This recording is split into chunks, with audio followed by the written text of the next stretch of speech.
అందరికీ నమస్కారం. నిత్య జీవితం 360 డిగ్రీస్ యూట్యూబ్ ఛానల్కు స్వాగతం. వయసు 50 దాటిన తరువాత చాలా మంది నోటి నుంచి వినిపించే మాటలు మునుపటిలా శక్తి లేదు, కొంచెం నడిచినా అలసిపోతున్నాం, షుగర్, బీపీ, మోకాళ్ళ నొప్పులు, అన్ని రోగాలు మొదలయ్యాయి.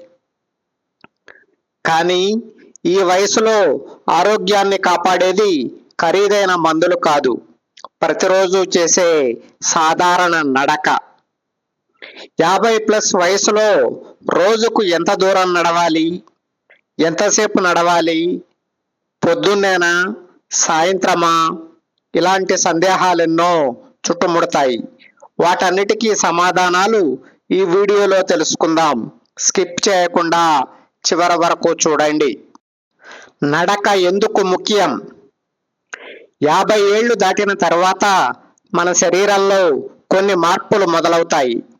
మెటబాలిజం తగ్గుతుంది, కండరాల బలం తగ్గుతుంది, బరువు తొందరగా పెరుగుతుంది, షుగర్, బీపీ, కొలెస్ట్రాల్లు దాడి చేస్తాయి, గుండె బలహీనమవుతుంది. వీటన్నిటికీ చెక్ పెట్టే ఏకైక పరిష్కారం ప్రతిరోజు నడక.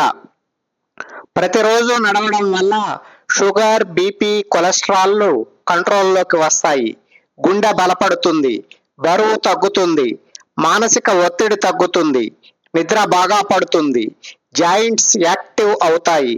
టోటల్గా నడక వల్ల మనిషి యాక్టివ్గా మారతాడు. రోజు ఎంత దూరం నడవాలి? ఆరోగ్య నిపుణులు చెప్పేది మనిషి ప్రతిరోజు 10,000 స్టెప్స్ నడవాలి అని. అయితే ఇది వయసులో ఉన్నవారికి, అంటే 50 లోపు వయసు ఉన్నవారికి అని అర్థం. మరి మనం 50+ వయసుకు చేరాం కదా, మనం రోజుకి ఎన్ని అడుగులు నడవాలి? ఎన్ని అడుగులు నడవాలంటే 5,000 అడుగులు సరిపోతాయి. 1 కిలోమీటర్కు మనిషి ఎత్తును బట్టి 1300 నుండి 1500 స్టెప్స్ వేస్తారు. బాగా పొడుగు ఉన్న వాళ్ళు 1300 అడుగులు వేస్తే 1 కిలోమీటర్ అవుతుంది.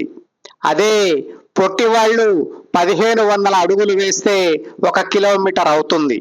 అంటే పొట్టి వాళ్ళు రోజుకు 3 కిలోమీటర్లు, పొడుగు వాళ్ళు 4 కిలోమీటర్లు నడిస్తే దాదాపుగా 5,000 అడుగులు అవుతాయన్నమాట. ఇటీవల జరిగిన ఒక స్టడీ ఏం చెప్తుందంటే, మనిషి గంటకు 4.8 కిలోమీటర్ల వేగంతో అరగంట నడిస్తే సుమారు 3,500 స్టెప్స్ అవుతాయి. ఇవి సరిపోతాయి. మిగిలిన 1,500 స్టెప్స్ రోజువారీ పనుల కోసం ఎలాగో నడుస్తాం కదా. 50 ఏళ్లు దాటిన వాళ్ళు ఇంతకన్నా ఎక్కువ దూరం, ఎక్కువ సమయం నడవాలని ప్రయత్నించకండి. అలా చేస్తే అలసట, నీరసంతో పాటు మోకాళ్ళు కూడా మొరాయించే ప్రమాదం ఉంది. ఎలా నడవాలి? ఎలా నడవాలి అంటే పెళ్లి నడకలు నడిస్తే సరిపోదు, వేగంగా నడవాలి. వేగం అంటే పరిగెత్తమని కాదు. ఇంతకు ముందు చెప్పినట్లు గంటకు 4.8 కిలోమీటర్ల వేగంతో అరగంట పాటు నడవాలి అని సైంటిఫిక్ స్టడీస్ చెబుతున్నాయి. 4.8 కిలోమీటర్ల వేగాన్ని ఎలా లెక్కించాలి అనే సందేహం వస్తుంది. చాలా సింపుల్. నడుస్తున్నప్పుడు మాట్లాడగలగాలి, కానీ పాట పాడలేని స్థాయిలో వేగం ఉండాలి. దీనినే బ్రిస్క్ వాక్ అంటారు. బాగా వేగంగా, స్పీడ్గా నడిస్తే ఊపిరి తీసుకోవడం ఇబ్బంది అవుతుంది, తొందరగా అలసిపోతారు, మోకాళ్లపై ఒత్తిడి పెరుగుతుంది. అందుకని మీ సాధారణ నడకకు మించిన వేగంతో నడవండి, సరిపోతుంది. నడిచేటప్పుడు వెన్నును నిటారుగా ఉంచండి, చేతులను సహజంగా ఊపండి, ఇబ్బంది లేని షూస్ని వేసుకోండి. నడక ఉదయమా, సాయంత్రమా? దీన్ని మీ శరీర గడియారాన్ని బట్టి, మీరు చేసే వృత్తి ఉద్యోగాలను బట్టి నిర్ణయించుకోండి. రాత్రి త్వరగా పడుకొని ఉదయం త్వరగా లేవగలిగిన వాళ్ళు ఉదయం నడకకు వెళ్ళండి. తాజా గాలితో పాటు సూర్యుడి లేత ఎండ బోనస్ గా దొరుకుతుంది. కొంతమందికి మార్నింగ్ సిక్నెస్ ఉంటుంది, పొద్దున్నే లేవలేరు, వాళ్లకు ఉదయం పూటనే నిద్ర పడుతుంది. అలాంటి వాళ్ళు సాయంత్రం నడకను ఎంచుకోండి. ఉదయం నడక వల్ల రోజంతా ఎనర్జీగా ఉంటారు. మానసిక ప్రశాంతత పెరుగుతుంది. సాయంత్రం నడక వల్ల రోజంతా కలిగిన ఒత్తిడి తగ్గుతుంది, నిద్ర బాగా పడుతుంది. ఎవరు జాగ్రత్తలు తీసుకోవాలి? మోకాళ్ళ నొప్పులు, గుండె సమస్యలు, హై బీపీ, శ్వాస సమస్యలు ఉన్నవారు జాగ్రత్తగా నడవాలి. డాక్టర్ సలహాలు తీసుకోవడం మంచిది. ప్రారంభంలోనే ఆరంభ శూరత్వాన్ని ప్రదర్శించకుండా కొద్ది రోజులు అలవాటు అయ్యేదాకా నెమ్మదిగా నడవాలి. లేకుంటే మొదట్లోనే ఎక్కువగా నడిస్తే పిక్కలు పట్టేస్తాయి.